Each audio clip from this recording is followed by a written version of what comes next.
সুপ্রিয় শিক্ষার্থীরা, আসসালামু আলাইকুম। গুণগত রসায়নের বিগত বছরের বোর্ড প্রশ্ন আলোচনায় আজকে এটি চতুর্থ ক্লাস। এর আগে আমরা 7টা উদ্দীপক আলোচনা করেছি। এখন থেকে যে ক্লাসগুলো নিব সিকিউ সলিউশনের, যেগুলো রিপিট হবে কিংবা যেগুলো নিয়ে আমরা এমসিকিউতে আলোচনা করেছি সেগুলো আমি বলে দিব, আর নতুনগুলো নিয়ে আলোচনা করব। তো ঠিক আছে, আমরা চলে যাচ্ছি আমাদের মূল আলোচনায়। দেখো, প্রথম প্রশ্ন, আলফা কণা কি?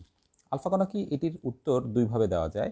হিলিয়াম থেকে দুইটা ইলেকট্রন অপসারণ করলে যে দ্বি ধনাত্মক চার্জ থাকে তাকে আলফা কণা বলে। এটা অনেকেই বলে থাকেন এবং এভাবে সেটা দেখানো হয়। এক্ষেত্রে বলা হয় যে এটার মধ্যে দুইটা প্রোটন আছে, দুইটা নিউট্রন আছে, কোনো ইলেকট্রন নেই। কেউ কেউ এই সংজ্ঞাটিকে মানতে নারাজ। তারা বলেন এভাবে যে তেজস্ক্রিয় মৌল থেকে যেই দ্বিধনাত্মক চার্জ নির্গত হয় তাদেরকে আলফা কণা বলে। আমরা জানি তেজস্ক্রিয় মৌল থেকে আলফা, বিটা এবং গামা রশ্মি বের হয়। এর মধ্যে আলফা রশ্মি হচ্ছে দ্বিধনাত্মক চার্জ বিশিষ্ট, বিটা রশ্মি হচ্ছে ঋণাত্মক চার্জ বিশিষ্ট। তো দুই ধরনের সংজ্ঞায় বিভিন্ন বইতে আছে। এখন তুমি যেটা দিতে চাও সেটা তুমি দিতে পারো। ওকে, খ নম্বরের প্রশ্নটা কি দেখি। একটি ইলেকট্রন থাকা সত্ত্বেও হাইড্রোজেনের পারমাণবিক বর্ণালীতে অনেকগুলো রেখা দেখা যায় কেন? আনসারটি হচ্ছে, এটি একটি ট্রিকি কোশ্চেন। একটি ইলেকট্রন থাকা সত্ত্বেও আসলে হাইড্রোজেনের যে স্যাম্পলটা আমরা নেই, সেই হাইড্রোজেনের স্যাম্পলটার মধ্যে কিন্তু অসংখ্য হাইড্রোজেন অণু আছে। এটা হচ্ছে প্রথম কথা, অসংখ্য হাইড্রোজেন অণু। যখন তাকে তোমার কোনো একটা টিউবের মধ্যে, এরকম একটা টিউবের মধ্যে নিয়ে তোমার ইলেকট্রিক আর্কের মাধ্যমে তাকে উত্তেজিত করা হয়, তখন হাইড্রোজেন অণুটা প্রথমে পরমাণুতে কনভার্ট হয়। পরমাণুতে কনভার্ট হওয়ার পর যে কাজটি হয়, সেখানে কোটি কোটি ট্রিলিয়ন ট্রিলিয়ন পরমাণু থাকে। তাদের যে যোজ্যতা স্তর, সেটা হচ্ছে 1 নম্বর প্রধান কক্ষপথ। সেই যোজ্যতা স্তরের ইলেকট্রন জাম্প দিয়ে তোমার উপরে বিভিন্ন কক্ষপথে গমন করে। কেউ 7-এ যায়, কেউ 6-এ, কেউ 4-এ, হ্যাঁ, কেউ 5-এ, এভাবে যায়। যাওয়ার পরে কেউ 7 থেকে 1-এ ফিরে আসে, আবার কেউ হয়তো 7 থেকে 2-এ ফিরে আসে, আবার কেউ হয়তো 6 থেকে 2-এ ফিরে আসে, কেউ হয়তো 4 থেকে 2-এ আসে, কেউ 5 থেকে 1-এ আসে। এভাবে হাইড্রোজেনের পরমাণুর উত্তেজিত ইলেকট্রনগুলো উচ্চতর বিভিন্ন কক্ষপথে যাওয়ার পর তারা যখন নিম্ন কক্ষপথে ফিরে আসে, তখন যারা প্রথম কক্ষপথে ফিরে আসে তাদের জন্য তোমার ইউভি অঞ্চলের তরঙ্গদৈর্ঘ্য পাওয়া যায়। যেখান থেকে আসুক, যদি প্রথম কক্ষপথে আসে, যদি দ্বিতীয় কক্ষপথে আসে, তাহলে ভিজিবল বা দৃশ্যমান অঞ্চলের তরঙ্গদৈর্ঘ্য পাওয়া যায়। অর্থাৎ এখানে যেমন এই যে এই তিনটার জন্য দৃশ্যমান অঞ্চলের তরঙ্গদৈর্ঘ্য দেখতে পাওয়া যাবে, আর এই দুইটার জন্য ভিজিবল ইউভি অঞ্চলের তরঙ্গদৈর্ঘ্য পাওয়া যাবে। অর্থাৎ একটি ইলেকট্রন থাকলেও যেহেতু কোটি কোটি ট্রিলিয়ন ট্রিলিয়ন উত্তেজিত পরমাণুর ইলেকট্রনগুলো বিভিন্ন শক্তি স্তরে গমন করার পর 1, 2 বা 3-এ ফিরে আসার উপর বর্ণালী ডিপেন্ড করে, বা তারা ফিরে আসার সময় কেউ 1, কেউ 2, কেউ 3-এ ফিরে আসে, তাই সেখানে একাধিক বর্ণ দেখা যায়, এবং একাধিক বর্ণ মানে সেখানে পারমাণবিক বর্ণালীতে অনেকগুলো রেখা দেখতে পাওয়া যায়। গয়ের প্রশ্ন, উদ্দীপক থেকে পাত্র 1 দ্রবণে ক্লোরাইড আয়নের ঘনমাত্রা বের করো। তাহলে দেখো, পাত্র 1-এ ক্লোরাইড আয়নের ঘনমাত্রা বের করতে বলা হয়েছে। এখানে সিলভার ক্লোরাইডের কে অফ এসপি দেওয়া আছে। তাহলে কে অফ এসপি থেকে আমরা প্রথমে সিলভার ক্লোরাইডের দ্রাব্যতাটা বের করে নিব। এটি সহজ প্রশ্ন, আমি এখানে একটু করে দেখাচ্ছি। তাহলে সিলভার আয়ন আর কি হবে, ক্লোরাইড আয়ন হবে। তাহলে এটা এস এস এস, তার মানে কে অফ এসপি ইকুয়াল টু হবে, এখান থেকে আমরা শর্টকাটে লিখি এস স্কোয়ার। সেখান থেকে আমরা কি বের করতে পারবো, এস বের করতে পারবো। এস হচ্ছে root over of K of SP. তাহলে এই যে এসটা পাবো, সেটা হচ্ছে সিলভার ক্লোরাইডের দ্রাব্যতা। সিলভার ক্লোরাইডের দ্রাব্যতাটাই হচ্ছে এক ধরনের ঘনমাত্রা, কেননা এখানে আমরা যে দ্রাব্যতাটা পাবো সেটা মোল পার লিটার বা মোলার এককে পাবো।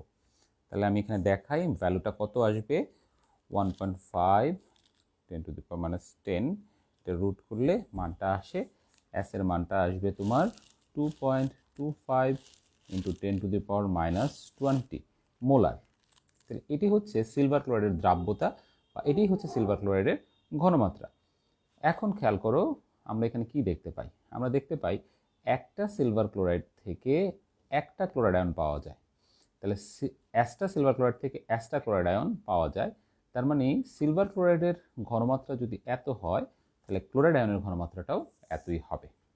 ঠিক আছে, তাহলে আমরা প্রথমে দ্রাব্যতা বের করব সিলভার ক্লোরাইডের। সেই দ্রাব্যতার মান বের করার পরে 1 নং সমীকরণ থেকে আমরা বলবো যে যেহেতু এক্ষেত্রে দ্রাব্যতা হচ্ছে এক ধরনের ঘনমাত্রা, তাই একটা সিলভার ক্লোরাইড থেকে যেহেতু একটা ক্লোরাইড আয়ন পাওয়া যায়, তাই সিলভার ক্লোরাইডের ঘনমাত্রা হচ্ছে এত। মনে রাখতে হবে যে দ্রাব্যতা, সকল দ্রাব্যতাই এক ধরনের ঘনমাত্রা, কিন্তু সকল ঘনমাত্রা দ্রাব্যতা নয়, কারণ অসম্পৃক্ত অতিপৃক্ত দ্রবণের ক্ষেত্রেও ঘনমাত্রা বের করা যায়, বাট সেগুলো দ্রাব্যতা না। ওকে, এবার পাত্র 2 এবং 3 এর দ্রবণ মিশ্রিত করলে অদক্ষেপ পড়বে কিনা গাণিতিকভাবে বিশ্লেষণ করো। 2 হচ্ছে পটাশিয়াম ক্লোরাইড, 3 হচ্ছে সিলভার নাইট্রেট। এই ধরনের বিক্রিয়ার ক্ষেত্রে ইন্টারচেঞ্জ করে লেখা হয়, অর্থাৎ সিলভারের সাথে যাবে এখানে ক্লোরিন আর পটাশিয়ামের সাথে নাইট্রেট। অবশ্যই সমতা করে লিখতে হবে। আর খেয়াল রাখতে হবে প্রশ্নে কার কে অফ এসপি দেওয়া আছে। এখন সিলভার ক্লোরাইডের এই যে কে অফ এসপির মানটা দেওয়া আছে, তার মানে তুমি এখান থেকে ক্লোরাইড আয়নের ভ্যালুটা নিবা লঘুকরণের মাধ্যমে, এখান থেকে সিলভার আয়নের ভ্যালুটা নিবা লঘুকরণের মাধ্যমে, পরে সিলভার ক্লোরাইডের জন্য কে অফ আইপি বের করবা। তাহলে সিলভার ক্লোরাইডের কে অফ আইপি কী হবে? সিলভার আয়ন এবং ক্লোরাইড আয়ন, তাই না? কেন এটা এরকম হবে? কারণ তুমি দেখো সিলভার ক্লোরাইডকে আমরা ভেঙে লিখলে দেখতে পাই সিলভার আয়ন আর ক্লোরাইড আয়ন হয়। তার মানে আসলে মূল অঙ্ক হচ্ছে এই লাইন থেকে এই লাইন। তাহলে এই দুইটা মান বের করে নিতে হবে এখান থেকে লঘুকরণের সূত্রের মাধ্যমে, কারণ দুইটা দ্রবণকে একসাথে মিক্স করলে দুইটা দ্রবণই আগের চেয়ে লঘু হয়ে যাবে। এবার কে অফ আইপির মানটা যদি এই যে প্রশ্নে যে মানটা দেওয়া আছে তার চেয়ে বড় হয় তাহলেই অদক্ষেপ পড়বে। এর আগের লেসনটাতেও এই ধরনের একটা উদ্দীপক নিয়ে আমি ডিটেল আলোচনা করেছি। আশা করি তোমরা এটি আনসার করতে পারবে, নিজে নিজে ট্রাই করবে। ওকে, আমরা পরের উদ্দীপকে চলে যাই। অরবিটাল কি? অরবিটাল হচ্ছে কোনো কক্ষপথের যে স্থানে ইলেকট্রন পাওয়ার সম্ভাবনা সবচেয়ে বেশি তাকেই অরবিটাল বলা হয়। অরবিটের যে স্থানে ইলেকট্রন পাওয়ার সম্ভাবনা সবচেয়ে বেশি, এই সবচেয়ে বেশিটা বলা হয় 90% থেকে 95%-এর মতো, তাকে অরবিটাল বলা হয়। একে ম্যাগনেটিক কোয়ান্টাম সংখ্যার মাধ্যমে প্রকাশ করা যায়। যে কোনো একটা কক্ষপথে সর্বোচ্চ অরবিটাল সংখ্যা হচ্ছে n², অর্থাৎ তৃতীয় কক্ষপথে এটা 3² বা 9টি, দ্বিতীয় কক্ষপথে 2² বা 4টি। এই কথাগুলো প্রাসঙ্গিকভাবে বলে দিতে পারো। শিক্ষার্থীরা মনে রাখবে, জ্ঞানমূলকের প্রশ্নে যদি তোমার কোনো সংজ্ঞার সাথে প্রাসঙ্গিক কোনো এক্সট্রা ইনফরমেশন তুমি দিয়ে দাও, তাহলে শিক্ষক তোমার খাতা দেখার সময় খুশি হবেন। যেমন এই ক্ষেত্রে n তম কক্ষপথে n²টি অরবিটাল থাকতে পারে। এটি একটি প্রাসঙ্গিক গুরুত্বপূর্ণ তথ্য অরবিটাল সম্পর্কে। সেটি তোমার মার্কস ক্যারিজ ক্ষেত্রে অন্যান্য প্রশ্নের উত্তর দেওয়ার সময় টিচারের একটা পজিটিভ ইমপ্রেশন তোমার উপর তৈরি হবে। আবার কোনো সংজ্ঞা দিতে গিয়ে যদি তোমার কিছুটা ল্যাঙ্গুয়েস্টিক ভুলও হয়ে যায়, তখন এই ধরনের তথ্যগুলো তোমাকে হেল্প করবে, অর্থাৎ টিচার সেই ক্ষেত্রে হয়তো তোমার কোনো মার্কস কাটবে না। পরীক্ষার হলে কিভাবে অধিক নাম্বার পাওয়া যায় সেই টেকনিকগুলো জানতে হবে, তবে তার আগে অবশ্যই বেসিক আইডিয়াটা ভালো থাকতে হবে। তাহলে কেমিস্ট্রিতে 50-এ 48 থেকে 50 পর্যন্ত পাওয়া সম্ভব সিকিউতে। এবং কেমিস্ট্রি এমন একটি সাবজেক্ট যেখানে বিলিভ ইট অর নট 100-তে 98 থেকে 99 পাওয়া যায়। যদি তোমাকে 50-এ 50 দিয়ে দেয় তাহলে তো 100 পাওয়াই সম্ভব। আচ্ছা, যাই হোক, এবার দেখো বি যৌগের বিশুদ্ধতা কিভাবে নির্ণয় করবে। বি যৌগের স্ফুটনাঙ্ক দেওয়া আছে 78 ডিগ্রি সেলসিয়াস, তার মানে এটি একটি লিকুইড পদার্থ। লিকুইড পদার্থের ক্ষেত্রে স্ফুটনাঙ্ক দেওয়া থাকে। এই ক্ষেত্রে নিয়মটা হচ্ছে লিকুইডের স্ফুটনাঙ্ক বের করার জন্য বা লিকুইড কোনো পদার্থ বিশুদ্ধ কিনা সেটা বের করার জন্য ওই লিকুইড পদার্থের সাথে, অর্থাৎ এখানে তোমার বি আছে, এটার সাথে 100% পিওর কিছু বি যোগ করতে হবে। 100% পিওর। এখন 100% পিওর বি যোগ করার উদ্দেশ্য হচ্ছে, যদি এইটি পিওর হয়, এখন যদি তুমি এটাকে হিট দাও, হিট দেওয়ার পরে তুমি যদি এখনও দেখো যে 100% পিওর বি তোমার নমুনা বি এর সাথে যদি যোগ করার পরেও এখন বয়লিং পয়েন্টটা যদি আগের মতোই 78 ডিগ্রি থাকে, তাহলে বুঝতে হবে তোমার নমুনা বিটি বিশুদ্ধ। কিন্তু যদি 100% পিওর বি নমুনা বি এর সাথে যোগ করার পর বয়লিং পয়েন্ট 78 না হয়ে অন্য কোনো মান হয়, তাহলে বুঝতে হবে এই মান নমুনাটি বিশুদ্ধ না। কারণ বিশুদ্ধ হলে পিউরের যেটা যোগ করতেছো তার সাথে নমুনাটাও যদি পিউর হয় তাহলে একই তাপমাত্রায় ফুটবে। এটি হচ্ছে অন্যতম একটি ওয়ে লিকুইডের বিশুদ্ধতা নির্ণয়ের জন্য। তাহলে তোমরা নিশ্চয়ই লিখতে পারবে যে আমরা এক্ষেত্রে বিশুদ্ধ পি নমুনা বি এর সাথে যোগ করব যদি তখনও এটি 78 ডিগ্রি সেলসিয়াস তাপমাত্রায় ফুটতে থাকে, তাহলে বুঝতে হবে নমুনা বিটি বিশুদ্ধ। ব্রোমিন পরমাণুর সর্বশেষ শক্তিস্তরের একটি ইলেকট্রনের কৌণিক ভরবেগ কত? এখন ব্রোমিনের ক্ষেত্রে যেহেতু এটা 35, তাহলে এটার ইলেকট্রন বিন্যাস করলে আমরা কি পাই? 1s2 2s2 2p6 3s2 3p6 4s2 3d10 4p5। তার মানে এটার যোজ্যতা স্তর হচ্ছে 4s2 আর 4p5। তার মানে n এর মান হচ্ছে 4। এখানে বলা হচ্ছে যে সর্বশেষ শক্তিস্তরের একটি ইলেকট্রনের কৌণিক ভরবেগ। তাহলে আমরা জানি কৌণিক ভরবেগ mvr ইকুয়াল টু হচ্ছে nh/2π। তাহলে n এর মানটা কত? n এর মানটা হচ্ছে 4, এই মানটা হচ্ছে 4, তাহলে 4h/2π। ব্যাস, সহজ অঙ্ক, এক লাইনের অঙ্ক বলা যেতে পারে।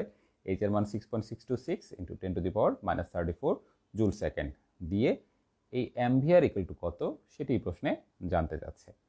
সো আশা করি বুঝতে পারছো। এই ধরনের প্রশ্ন আসলে তোমাকে আগে বলে নিতে হবে যে আমরা কৌণিক ভরবেগ এই ধারণাটি বোরের পরমাণু মডেলের স্বীকার্য থেকে পেয়ে থাকি, এবং সেখানে উনি বলেছেন যে একটি নির্দিষ্ট কক্ষপথে ঘূর্ণায়মান ইলেকট্রনের কৌণিক ভরবেগ mvr ইকুয়াল টু হচ্ছে nh/2π। এক্ষেত্রে n হচ্ছে 1 2 3 ইত্যাদি। এভাবে সূচনাতে কথাটি বলে নিতে হবে। এছাড়া তুমি বলতে পারো যে কৌণিক ভরবেগ মানে কি। তুমি বলতে পারো ভর ও বেগের গুণফলকে ভরবেগ বা রৈখিক ভরবেগ বলে। কিন্তু যদি কোনো বস্তু বা বস্তুকণা একটি নির্দিষ্ট বিন্দুকে কেন্দ্র করে একটা নির্দিষ্ট সময় পর পর অতিক্রম করতে থাকে বা গতিশীল থাকে, তখন তার মধ্যে যে বেগের সৃষ্টি হয় তাকে কৌণিক বেগ বলে। কৌণিক বেগের সাথে ভরকে গুণ দিলে আমরা কৌণিক ভরবেগ পেয়ে থাকি। এই কথাটিও তুমি ফিজিক্সের কনসেপ্ট থেকে এখানে জুড়ে দিতে পারো, খুবই ভালো হয়। ওকে, এরপরের প্রশ্নটা হচ্ছে ABC যৌগের মিশ্রণ থেকে উপাদানগুলোকে বিশুদ্ধ অবস্থায় পৃথকীকরণের জন্য কোন পদ্ধতি উপযোগী? দেখো, A আর B এর স্ফুটনাঙ্কের পার্থক্য হচ্ছে কত? 32 ডিগ্রি। B আর C এর স্ফুটনাঙ্কের পার্থক্য হচ্ছে 22 ডিগ্রি। এবং দুই ক্ষেত্রে আমরা দেখতে পাচ্ছি যে পরপর যে দুইটি পদার্থ আছে তাদের স্ফুটনাঙ্কের পার্থক্য 40 ডিগ্রি অপেক্ষা কম। তার মানে এখানে তোমাকে আংশিক পাতন করতে হবে। এটি নিয়ে ঠিক আগের ভিডিওতেই একটি ব্যাখ্যা দিয়েছি, পরবর্তীতে আংশিক পাতনের টোটাল ব্যাখ্যাটি দিতে হবে। তো তোমরা আগের ভিডিওটি অবশ্যই দেখে নেবে, আশা করি বুঝতে পারছো। এরপর বলা হচ্ছে আরএফ কি। আরএফ হচ্ছে, এটিও এর আগের একটি ভিডিওতে ব্যাখ্যা দেওয়া হয়েছে। মিশ্রণের, এটা ক্রোমাটোগ্রাফির ক্ষেত্রে ব্যবহার করা হয়। মিশ্রণের যে কোনো একটি পদার্থ কর্তৃক অতিক্রান্ত দূরত্ব ডিভাইডেড বাই চলমান দশা বা দ্রাবক কর্তৃক অতিক্রান্ত দূরত্ব। এই আরএফ এর মান থেকেই একটি অজানা পদার্থকে শনাক্ত করা হয় ক্রোমাটোগ্রাফিতে। 25 ডিগ্রি সেলসিয়াস তাপমাত্রায় পটাশিয়াম নাইট্রেটের দ্রাব্যতা 31.6 বলতে কি বোঝায়? যখন দ্রাব্যতার কোনো একক থাকে না তখন সেখানে হিডেন এককটা হচ্ছে গ্রাম পার 100 গ্রাম দ্রাবক। এটি হচ্ছে তার হিডেন একক। তার মানে 100 গ্রাম দ্রাবকে সর্বোচ্চ 31.6 গ্রাম পটাশিয়াম নাইট্রেট দ্রবীভূত করলে সেটি সম্পৃক্ত দ্রবণ তৈরি করে কততে? 25 ডিগ্রি সেলসিয়াস তাপমাত্রা। এটি হচ্ছে পটাশিয়াম নাইট্রেটের দ্রাব্যতার কনসেপ্ট। এখন এই এক লাইন লিখলে তুমি এখানে 2 পাবে কিভাবে?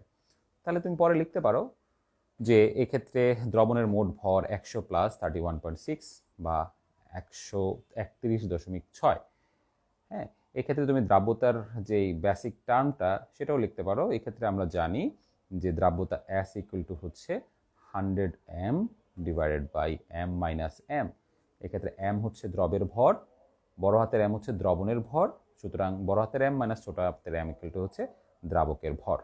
এই সূত্র অনুযায়ী এক্ষেত্রে কোনো দ্রবণের দ্রাব্যতা বের করা সম্ভব। এই কথাগুলো প্রাসঙ্গিকভাবে লিখে দিতে পারো। আমি বারবার বলছি, কোনো একটি প্রশ্নের নাম্বার বেশি থাকলে প্রাসঙ্গিক কথা লিখতে পারো যদি মূল প্রশ্নটির উত্তর ছোট হয়। এ পাত্রের ক্যাটায়ন এবং অ্যানায়নের শনাক্তকারী পরীক্ষা সমীকরণ সহ ব্যাখ্যা করো। এটি একটি খুব কমন প্রশ্ন। ক্যালসিয়ামের শনাক্তকরণ এবং ক্লোরাইডের শনাক্তকরণ। এক্ষেত্রে এ পাত্রের ক্যাটায়ন এবং অ্যানায়নের। এই ধরনের শনাক্তকারী পরীক্ষাগুলো অবশ্যই তোমাদেরকে সবসময় প্র্যাকটিসে রাখতে হবে, কারণ এগুলো আসলে পরীক্ষা যেহেতু অহরহ আসে, তাই যখন তোমাদের কলেজ খুলবে তোমরা অবশ্যই এই প্র্যাকটিক্যালগুলো ভালো মতো করবে, এগুলোতে ফাঁকি দিবে না, কারণ এগুলো পরীক্ষায় প্রায় আসে। তো যাই হোক, ক্যালসিয়াম আয়ন শনাক্তকরণের পরীক্ষাটা কী ছিল? ক্যালসিয়াম আয়নের সাথে আমরা যদি অ্যামোনিয়াম অক্সালেট যোগ করি, অ্যামোনিয়াম অক্সালেট, যেমন এটি হচ্ছে অ্যামোনিয়াম অক্সালেটের সংকেত, দেখো কার্বনের চতুর্যোজ্যতা থাকবে। অ্যামোনিয়াম অক্সালেট যখন আমরা যোগ করব ক্যালসিয়ামের কোনো দ্রবণে, তখন যেটা হবে, এই অ্যামোনিয়ামটা রিপ্লেসড হয়ে ক্যালসিয়ামটা এখানে ঢুকে যাবে। ঠিক আছে, ঢুকে যাবে, ক্যালসিয়াম অক্সালেট তৈরি করবে। এটি কোনো কোনো বইতে এইভাবে দেখায়, এভাবে দেখায়, আবার কোথাও কোথায় এটি এইভাবে দেখানো হয়, এখানে মাইনাস, এখানে মাইনাস, এখানে ক্যালসিয়াম +2, অর্থাৎ আয়নিক ফর্মে দেখানো হয়। দুইটি আমাদের বইগুলোতে দেখানো আছে। তো এইভাবে দেওয়াটা উচিত। ক্যালসিয়াম অক্সালেট এটা আয়ন ফর্মে থাকে। এখন এটি যখন উৎপন্ন হবে তখন এখানে একটা সাদা অদক্ষেপ পাওয়া যাবে, এটা হলো সাদা অদক্ষেপ। অর্থাৎ তোমার দ্রবণে ক্যালসিয়াম আয়ন থাকলে তা অ্যামোনিয়াম অক্সালেটের সাথে এই সাদা অদক্ষেপ তৈরি করে। ঠিক আছে, অন্য কোনো ক্যাটায়ন এই অদক্ষেপটা তৈরি করে না। এরপরে কোনো কোনো বইতে এটার সাথে ফার্দার একটা কথা লেখা আছে, এই ক্যালসিয়াম অক্সালেট হচ্ছে তোমার অ্যাসিডিক অ্যাসিডে অদ্রবণীয়, কিন্তু খনিজ অ্যাসিড যেমন HCl এ দ্রবণীয়। অর্থাৎ তুমি এখানে যে ক্যালসিয়াম অক্সালেটটা পেলে, এই ক্যালসিয়াম অক্সালেটটাকে সংক্ষেপে আমরা দেখালে এইভাবে দেখাতে পারি, ক্যালসিয়াম অক্সালেট এটা যদি তুমি অ্যাসিডিক অ্যাসিডের মধ্যে দাও, এটা তো সাদা অদক্ষেপ তৈরি করেছে, অ্যাসিডিক অ্যাসিড হচ্ছে এটা, এটাতে যদি দাও তার মানে অদ্রবণীয় বা নো রিঅ্যাকশন, অদ্রবণীয়। কিন্তু এটার মধ্যে যদি খনিজ অ্যাসিড দাও, যেমন ধরো HCl, HCl হচ্ছে এক ধরনের খনিজ অ্যাসিড, এটা মনে রাখবে। খনিজ অ্যাসিডে দিলে এটা দ্রবণীয় হয়, দ্রবণীয় হয়ে কী হয়, H2C2O4, তার মানে এখানে একটা 2 হবে। ঠিক আছে, H2C2O4 প্লাস ক্যালসিয়াম ক্লোরাইড, তাহলে এটা এই যে দ্রবণীয়।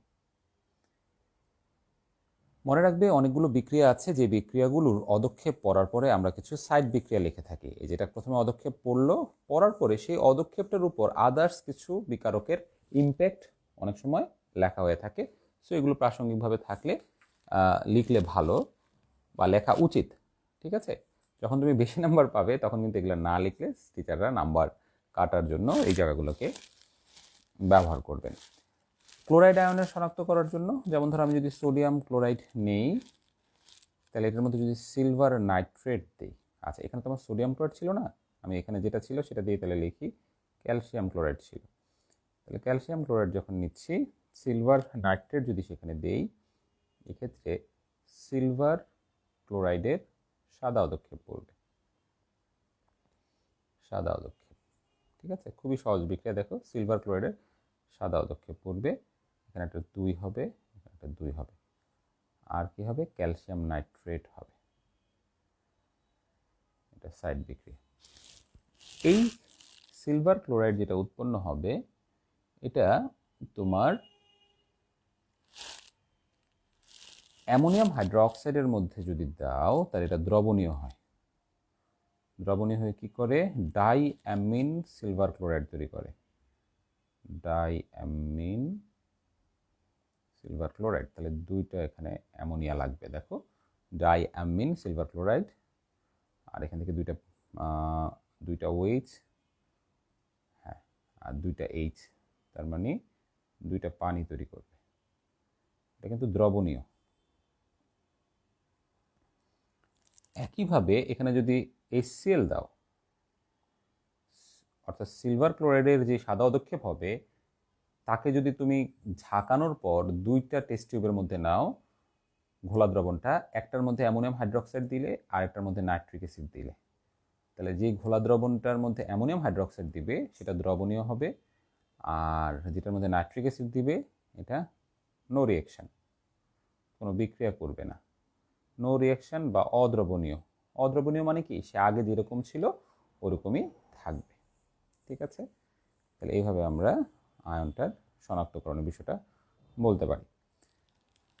এ এবং বি পাত্রদ্বয়ের দ্রবণ মিশ্রিত করলে অধক্ষেপ পড়বে কিনা, দেখো একটু আগে সেম অঙ্ক দেখেছি, তো একই কাজ। এখানে দ্রাব্যতা গুণাঙ্ক দেওয়া আছে ক্যালসিয়াম ফ্লোরাইডের, তাহলে ক্যালসিয়াম ফ্লোরাইডের দ্রাব্যতা গুণাঙ্ক এটা প্রাসঙ্গিকভাবে দেওয়া, কারণ হচ্ছে তুমি এখানে যখন ক্যালসিয়াম ক্লোরাইড আর সোডিয়াম ফ্লোরাইডের বিক্রিয়া করবে তখন এখানে কিন্তু ক্যালসিয়াম ফ্লোরাইড উৎপন্ন হবে, তার মানে এখানে একটা 2 হবে, ক্যালসিয়াম ফ্লোরাইড আর সোডিয়াম ক্লোরাইড হবে। তাহলে আমার এই ক্যালসিয়াম আয়ন লাগবে এখান থেকে, ফ্লোরাইড আয়ন লাগবে এখান থেকে। এদের ঘনমাত্রা বের করার পরে কে অফ আইপি হবে কে, ক্যালসিয়াম ফ্লোরাইডকে আমরা ভেঙে লিখলে কি পাই, ক্যালসিয়াম আয়ন ফ্লোরাইড আয়ন, তার মানে ক্যালসিয়াম আয়নের ঘনমাত্রা পাবো ইন্টু ফ্লোরাইড আয়ন স্কয়ার পাবো। ঠিক আছে, তাহলে ক্যালসিয়াম আয়নের ঘনমাত্রা এখান থেকে বের করে নিতে হবে, এটাকে লঘুকরণের সূত্র অনুযায়ী 40-40 যোগ করলে, মনে রাখবা যখন দুইটা পাত্রের ঘনমাত্রা আয়তন সমান হবে, এই যে 40-40, তখন কিন্তু এই ঘনমাত্রাটা অর্ধেক হয়ে যাবে। এটা সিম্পল ইকুয়েশন, হ্যাঁ, শর্টকাটে এটা বের করে ফেলা যায় দুইটা সমান হলে, কারণ দ্রবণের আয়তন যখন ডাবল হয়ে যায় তখন ঘনমাত্রা অর্ধেক হয়ে যায়। তো যাই হোক, এভাবে ক্যালসিয়াম আর ফ্লোরাইডের ঘনমাত্রাটা বের করে কে অফ আইপির মধ্যে বসিয়ে দিবা, পরে দেখবা যে এটার সাথে কোনটা বড়। যদি কে অফ আইপি বড় হয় তাহলে অধক্ষেপ পড়বে। দেখো একই প্রশ্ন কিন্তু বারবার আমাদের পরীক্ষায় আসতেছে। ঠিক আছে, তাহলে এইভাবে আমরা এখানে দেখো প্রশ্নের কিন্তু রিপিটেশন পাচ্ছি, সো রিপিটেশন কিন্তু হবে, আমরা অনেকগুলো প্রশ্নই আলোচনা করে ফেলেছি। শিক্ষার্থীরা মূল বিষয়টা হচ্ছে প্র্যাকটিস, যত বেশি প্র্যাকটিস করবে তত দেখবে একটা সময় মানে খুব ফাস্ট কলম চালাতে পারবে, খুব ফাস্ট কলম চলবে, পরীক্ষার হলে খুব তাড়াতাড়ি লিখতে পারবে। আদারওয়াইজ শুধু যদি এটা না করো, অন্যের মুখাপেক্ষী হইতে হবে, হ্যাঁ, এইসব জিনিস করে আসলে ভালো করতে পারবা না। পড়াশোনাটার মধ্যে যখন একটা স্পিরিট পেয়ে যাবা, যে ভাল লাগাটা যখন তৈরি হবে তখন দেখবা খুবই ভালো লাগে। হ্যাঁ, একটা কাজ করতে করতে মানুষের মধ্যে মোটিভেশন তৈরি হয়। মোটিভেশন বিষয়টা কিন্তু এমন না যে আমি এখন একটা ভালো কথা বললাম, এটা শুনে পরে আবার 2 ঘন্টা পরে ভুলে গেলা। মোটিভেশন হচ্ছে তুমি একটা কাজে লেগে থাকলে দেখবো যে এক সময় সেটার প্রতি একটা ভালো লাগা তৈরি হয়, এটাই হচ্ছে মোটিভেশন। ওকে, আইসোটোপ। আইসোটোপ কি? আইসোটোপ হচ্ছে যাদের প্রোটন সংখ্যা সমান তাদেরকে পরস্পরের আইসোটোপ বলে। হাইড্রোজেন, ডিউটেরিয়াম, ট্রিটিয়াম, প্রত্যেকের প্রোটন সংখ্যা হচ্ছে 80 করে, এগুলো আমরা জানি। শিক্ষা পরীক্ষা গাঢ় স্কেল কেন ব্যবহার করা হয়? মনে রাখতে হবে যে কোনো লবণ আমরা যদি গাঢ় স্কেলে দেই, যে কোনো অজৈব লবণ গাঢ় স্কেলে তোমার ধাতব ক্লোরাইড তৈরি করে, এই কথাটি মনে রাখতে হবে। যে কোনো অজৈব লবণ তোমার কি তৈরি করে? গাঢ় স্কেলে ধাতব ক্লোরাইড তৈরি করে। যেমন আমি দেখাই, ধরো ক্যালসিয়াম সালফেট, এটি যখন তুমি গাঢ় স্কেলের মধ্যে দিবা তখন এখানে ক্যালসিয়াম ক্লোরাইড তৈরি হবে। আবার ধরো দিলাম অ্যামোনিয়াম নাইট্রেট, না অ্যামোনিয়াম কার্বনেট, এটিও যখন গাঢ় স্কেলে দিবা তখন কি হবে? অ্যামোনিয়াম ক্লোরাইড উৎপন্ন হবে। ঠিক আছে, অ্যামোনিয়াম ক্লোরাইড উৎপন্ন হবে। আবার ধরো দিলা অন্য একটা দিয়ে দিই, ধরো ফেরাস নাইট্রেট, ফেরাস নাইট্রেট, এটিও যখন গাঢ় স্কেলে দিবা তখন কি হবে? ফেরাস ক্লোরাইড তৈরি হবে।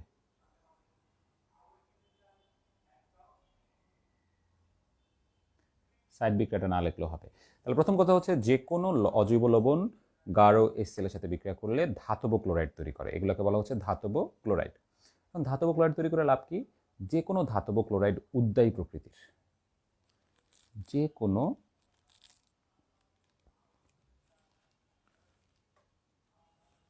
ধাতব ক্লোরাইড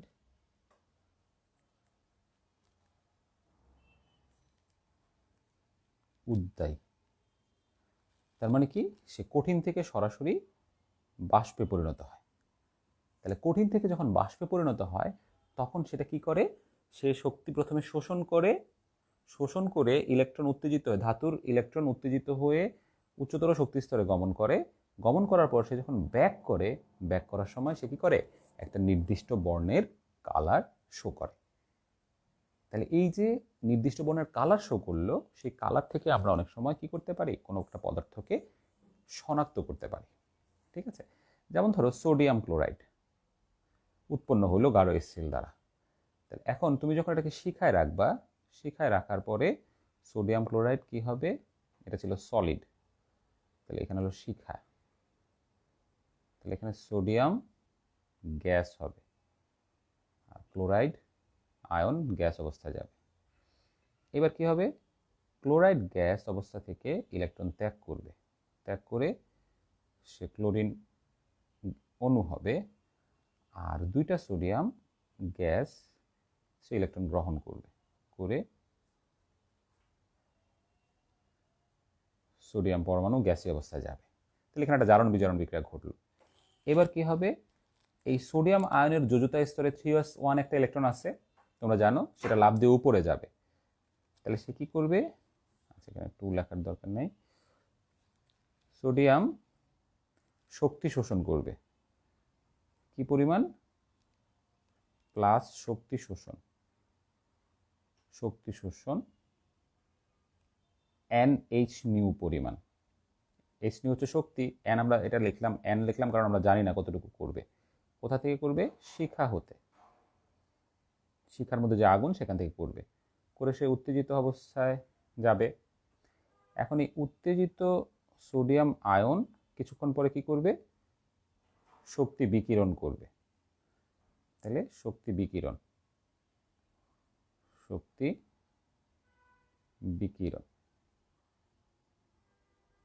NH নিউ বিকিরণ করে আবার সে স্বাভাবিক অবস্থায় চলে আসবে। তাহলে এই স্বাভাবিক অবস্থায় যখন চলে আসবে তখন নির্দিষ্ট বর্ণ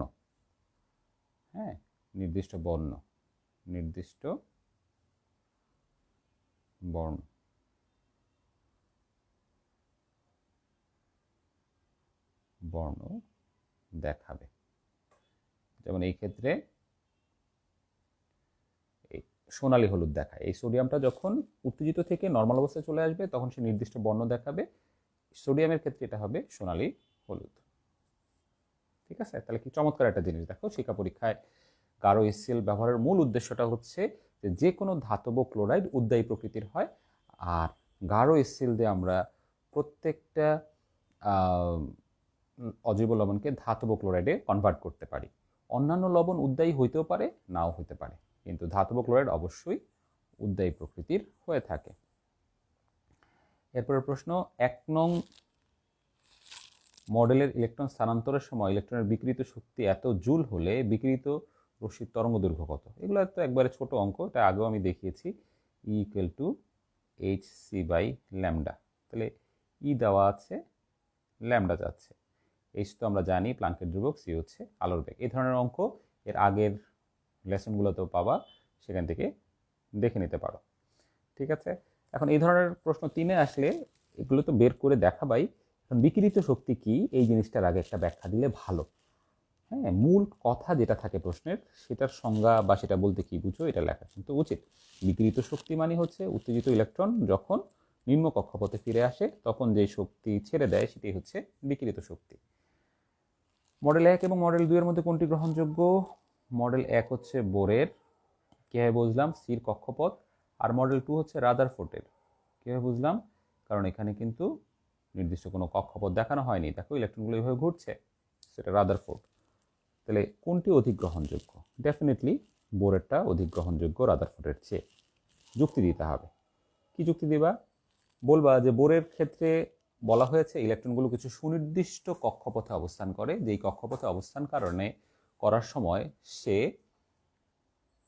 সর্বদা গতিশীল থাকলেও সে শক্তি বিকিরণ করে না, যেটাকে উনি নাম দিয়েছেন স্থির কক্ষপথ। কিন্তু রাদারফোর্ড এই ধরনের সুনির্দিষ্ট কক্ষপথের ধারণা দেননি। বোরের তথ্য থেকে জানা যায় ইলেকট্রন একটা নির্দিষ্ট পরিমাণ শক্তি শোষণ করে লাফ দিয়ে উপরের স্তরে গমন করতে পারে।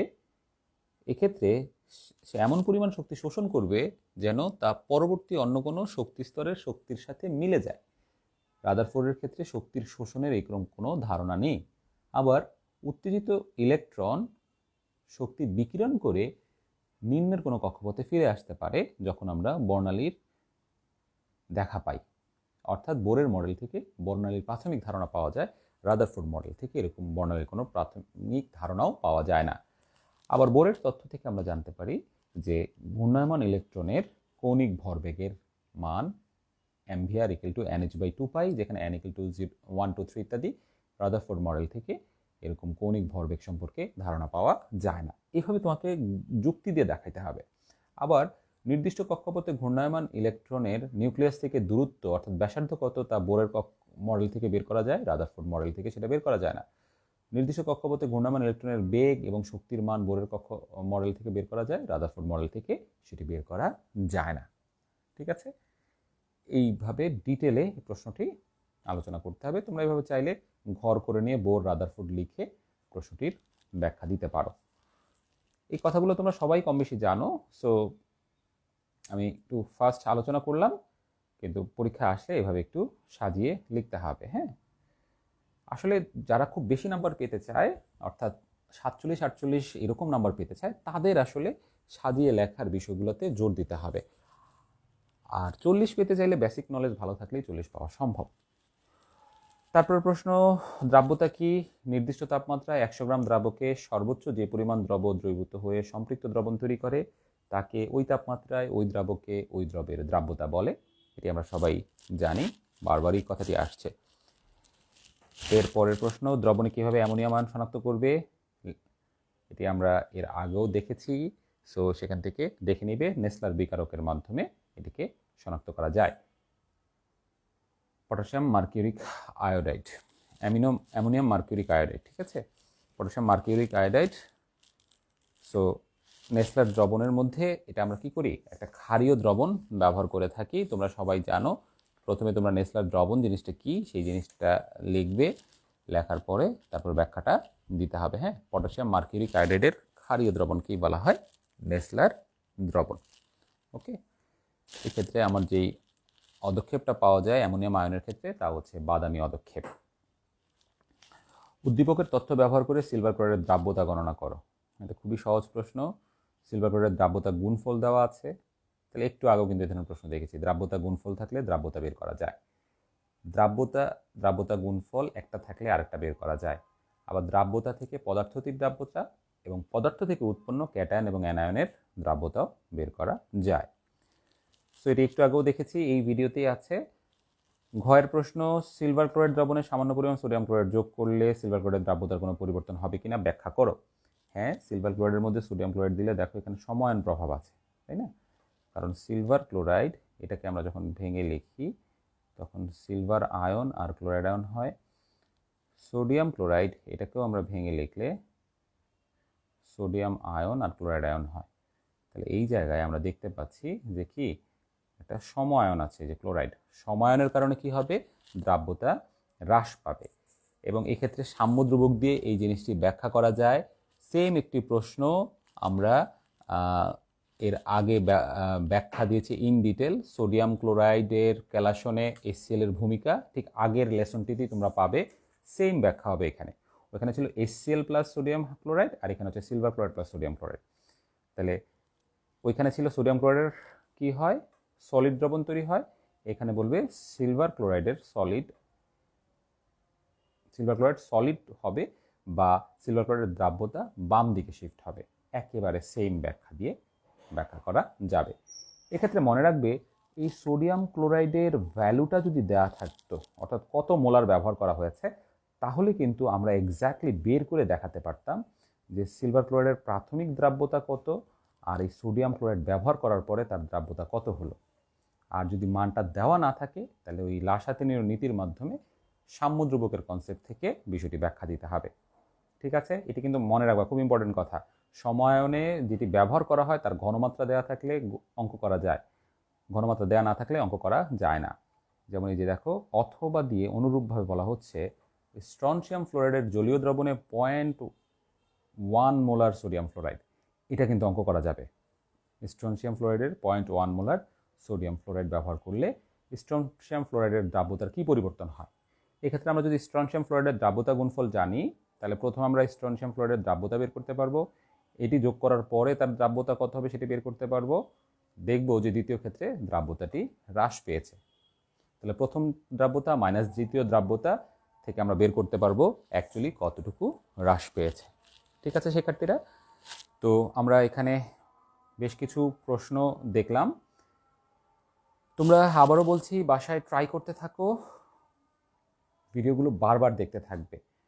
আমার কথা হচ্ছে নিজেকে সবসময় ভাববে যে আমি 50-এ 48 পেতে হবে সিকিউতে, আমি কেমিস্ট্রিতে 75-এ 73 থেকে 75 নাম্বার পাবো থিওরিতে, প্র্যাকটিক্যালে 24-25 কী পাবো সেটা পরের ব্যাপার, কিন্তু থিওরিতে আমার 73 থেকে 75 পেতে হবে। সেই আত্মবিশ্বাস নিয়ে, সেই জেদ নিয়ে পড়াশোনা করতে হবে। আরেকটি কথা মনে রাখবে, যারা থিওরি খুব ভালো পারে তাদের জন্য প্র্যাকটিক্যালে 25-এ 25 পাওয়া কোনো বিষয়ই না। যখন ভাইভাতে থিওরি যারা ভালো পারে, ভাইভায় তারা চটচট করে যখন উত্তর দিতে পারে, ইন্টারনাল এক্সটার্নাল সবাই খুব খুশি হয়। খুশি হয়ে তাকে একবারে 25-এ 25 দেওয়ার জন্য তারগুলো মার্ক করে রাখে, কারণ এখন অধিকাংশ স্টুডেন্টই ঠিকমতো পড়াশোনা করতে চায় না। সো ঠিকমতো পড়াশোনা করলে প্র্যাকটিক্যালের 25-এ 25 50 পাওয়া কোনো ব্যাপারই না। ঠিক আছে শিক্ষার্থীরা, সবসময় মনের মধ্যে জেদ রাখবে যে আমি কেমিস্ট্রিতে 200-তে ইনশাআল্লাহ 190-এর উপরে নাম্বার পাবোই। এইভাবে মনোযোগ দিয়ে পড়াশোনা করো। বই বুঝতে যদি তোমাদের একটু সমস্যা হয়, তাহলে আমার যতগুলো ভিডিও আছে এবং আমার যে লেকচার শিটগুলো আছে সেগুলো খুব ভালো করে দেখতে থাকো, সেগুলো প্র্যাকটিস করতে থাকো। আর কোনো কিছু যদি না বুঝো, আমি তো আছি, আমাকে তোমরা যে কোনোভাবে প্রশ্ন করতে পারো, অনলাইনে অফলাইনে যে কোনোভাবে প্রশ্ন করতে পারো। তো ঠিক আছে, আজকে এই পর্যন্তই। আসসালামু আলাইকুম।